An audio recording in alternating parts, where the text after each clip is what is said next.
আমাদের বাংলাদেশ রংপুর হারাগাছ রোড হারাগাছি লোক কি বলে তার বক্তব্য শোনেন আপনারা। আসসালামু আলাইকুম। ওয়ালাইকুম আসসালাম। বাবা বাড়ি আমার হারাগাছ। এই যে মিলন ভাতিজা এখন একটা গান গাবার কা আমি একটা মনের দুঃখে মনের সুখে একটা গান গাবো। গান গান না, এটার মানে আছে বাবা, আমি মানেটা বুঝি দেবো।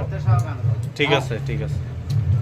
ও হে লাল চান নৌকার মাঝি আমি কেমনে হব পার। ও হে লাল চান নৌকার মাঝি আমি কেমনে হব পার। ওই হজরত আলী নৌকার মাঝি ওই ফাতেমা জাবিন্দার।